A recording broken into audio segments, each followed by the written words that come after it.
तो hey guys, स्वागत है आपका और एक नए वीडियो में। तो आज हम इस वीडियो में डिस्कस करने वाले हैं कि जो आरबीआई है, ये आरबीआई पैसे प्रिंट क्यों नहीं कर पाती। इंडिया में जो 16.4% की जो पॉपुलेशन है वो बहुत गरीब है, बहुत पुअर फैमिली से, मिडिल क्लास से भी नीचे नीचे है वो पॉपुलेशन है। तो ये पैसा प्रिंट करे क्यों कम नहीं किए जा सकती। मतलब हमारे जो तेंदुलकर कमेटी है उन्होंने बताया है कि जो 22 रुपीज़ है वो अर्बन जो गांव के विलेज जैसे लोग हैं वहाँ की 22% पर डे की पर इनकम रहेगी और 29 रुपीज़ रूरल, मतलब जहाँ सिटीज़ वगैरह है वहाँ की 29 रुपीज़ इनकम रहेगी।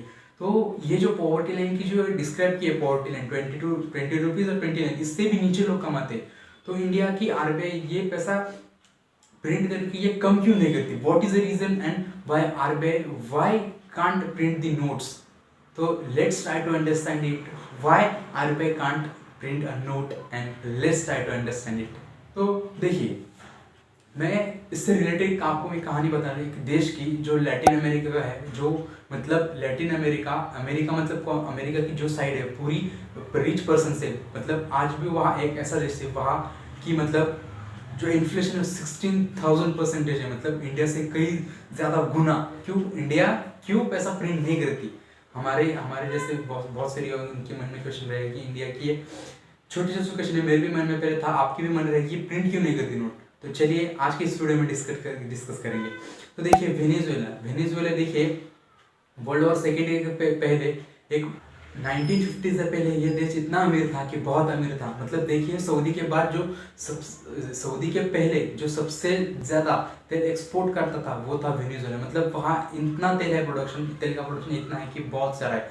वो इंडिया पूरे वर्ल्ड का 12-14% जो प्रोडक्शन था तेल का वो पूरा अकेला वेनेजुएला करता। तो ऐसी कौन सी कंडीशंस थी जिसकी वजह से आज वेनेजुएला इतना गरीब हो चुका है। तो देखिए वर्ल्ड वॉर 1 और वर्ल्ड वॉर 2 के बीच में जो ऑयल क्राइसिस आया था, मतलब पूरे वर्ल्ड में तेल का जो आपूर्ति नहीं हो रही थी, उसका जो जिसने आपूर्ति है वो था वेनेजुएला।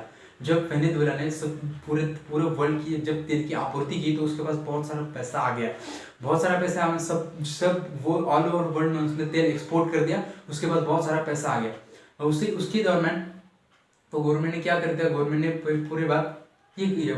तो वहाँ के एक नेता थे, उनका नाम था हुगो चावेस। ये 1999 टू 2013 तक ये मतलब इनका एक पीरियड था। वहाँ के उन्होंने किया कि उनके पीरियड में उनके पास जो पैसा था ना, मतलब जहाँ से उन्होंने तेल एक्सपोर्ट करके जो पैसा आ रहा था वो अदर कहाँ पे नहीं लगाया। मतलब उन्होंने देखो उधर उन्होंने कहा मतलब एग्रीकल्चर डेवलपमेंट नहीं की, उन्होंने बाकी सारा का डेवलपमेंट नहीं किया, स्कूल कॉलेज डेवलपमेंट नहीं किए, बाकी का डेवलपमेंट नहीं किया। उन्होंने सिर्फ क्या किया मालूम है क्या, उन्हें सब कुछ फ्री देना चालू कर दिया। मतलब फ्री देना चालू कर दिया मतलब क्या कर दिया, उन्होंने घर फ्री कर दिया। पहली बात उन्होंने jobs they the, government job दे दी, इतनी सारी जॉब्स दे दी कि हर किसी को गवर्नमेंट जॉब दे दी। आपको सिर्फ काम पे आना है, कुछ काम वगैरह नहीं करना है, तो पेमेंट लेके जाना है। उस टाइम पे बहुत सारे जो पेमेंट थी गवर्नमेंट की वो सिर्फ अकेला वेनेजुएला देता था। मतलब देखिए ना, पूरे आपको आपके देश की आधी पॉपुलेशन गवर्नमेंट जॉब ही कर रही है, उनको फ्री का पेमेंट मिल रहा है बहुत ज्यादा।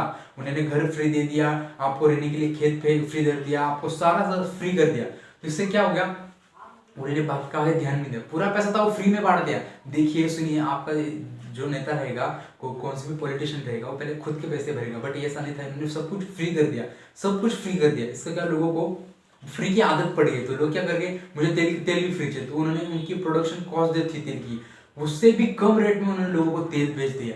तो इससे क्या हुआ, तेल के भी रेट गिर गया पहली बात। और 2013 में ये पूरी तरह से ये डेड हो गए। डेड होने के बाद उनके जो राइट हैंड थे वो आ गए, उनका नाम है निकोलस मुनरो। ये आने के बाद क्या हो गया, पूरे मतलब ऑयल के प्राइसेस गिर गया, सब गिर गया, सब इकोनॉमी क्रैश हो गई। तो ये इकोनॉमी क्रैश होने के बाद क्या हुआ, पूरी इकोनॉमी जो वेनेजुएला की पूरी इकोनॉमी थी वो पूरी तरह से क्रैश हो गई। क्रैश होने के बाद क्या हुआ, इन्फ्लेशन बढ़ गया। इकोनॉमी क्रैश होने के बाद इन्फ्लेशन बढ़ गया, सब बढ़ गया। तो इनके सरकार ने किया, जो तो मुंडरो था उसने क्या किया, उसने उनके जो हमारे जैसी हेड है जो आरबीआई, उससे उनके वहाँ के जो बैंक है उसको बोल है कि नोट प्रिंट कर दी, मतलब जो मनी है उसको प्रिंट कर दो। तो क्या होगा, मनी प्रिंट कर दी। मनी प्रिंट करने के बाद पूरे देश में बांट दिया। पूरे देश में बांट देने के बाद लोगों के पास पैसा आ गया। लोगों के पास जब पैसा आता है तो सिंपल सी बात है, वो ज़्यादा डिमांड करते हैं, डिमांड के बाद सप्लाई भी कम होती है। लोगों के पास बहुत पैसा आ गया और जितना पैसा आता है उतना ही पैसा पहली बात उस देश को हानिकारक रहता है। पहली बात तो उन्होंने बहुत सारा पैसा प्रिंट कर दिया और उनके वहाँ इन्फ्लेशन बढ़ गया पहली बात। तो मतलब आपको समझ आएगा बेसिक कंसेप्ट कि आरबीआई क्यों ज़्यादा नोट प्रिंट नहीं करती, क्योंकि जब बाजार में ज़्यादा पैसा हो जाता है पहली बात तो लोगों की डिमांड बढ़ती है, डिमांड जब बढ़ती है तो सप्लाई पहली बात कम होती है, जब सप्लाई कम होती है तो उस प्रोडक्ट की पहली बात तो कीमत बढ़ती है, फिर उस देश में इन्फ्लेशन बढ़ता है। इंडिया में अभी सिर्फ इन्फ्लेशन 6 पॉइंट के अराउंड कुछ तो भी है, बट वहाँ का इन्फ्लेशन 60,000% जितना परसेंट इन्फ्लेशन है। तो सोचिए आरबीआई जो प्रिंट कर रही है ये सही है गलत। तो आपको आई होप आपको कंसेप्ट क्लियर हो रही है कि आरबीआई ये जो है ये पहली बात नोट ये जो मनी है ये जो प्रिंट क्यों नहीं कर पाती। और सेकेंड बात है मेरी ये फ्री का मतलब देखिए हम सबको देखिए फ्री का सब कुछ चाहिए, मतलब देखिए गवर्नमेंट को खाना सब फ्री का दे दे, गवर्नमेंट जॉब जल्दी से दे दे अरे और बाकी का सब कुछ फ्री में दे, ये कैसा पॉसिबल होगा। हम जब टैक्स भरेंगे, अभी आप देखिए आप में से कुछ लोग होंगे जो टैक्स नहीं भरते होंगे, तो इसका बहुत बड़ा इम्पैक्ट गवर्नमेंट पड़ता है। गवर्नमेंट की जो इनकम होती है उस पर कम होती है, तो वो इनकम कम रहेगी तो गवर्नमेंट जॉब कैसे दे पाएगी, आपको फ्री में कैसे दे जाएगी। और गवर्नमेंट जब आप लोगों को जब फ्री देती है तो फ्री देने के बाद वो गवर्नमेंट का आपको फ्री देके आपसे पैसे नहीं लेती, तो ऑब्वियसली बात है गवर्नमेंट को आप पे कर रही है किसको तो भी, तो गवर्नमेंट की जो इनकम है वो कम हो जाती है, इससे इन्फ्लेशन बढ़ता है, इकोनॉमिक क्राइसिस आते हैं, क्रैश क्राइसिस आते हैं, बहुत सारा ऐसा होता है। तो ये रीज़न है कि आरबीआई पहली बात तो पैसा प्रिंट क्यों नहीं करती।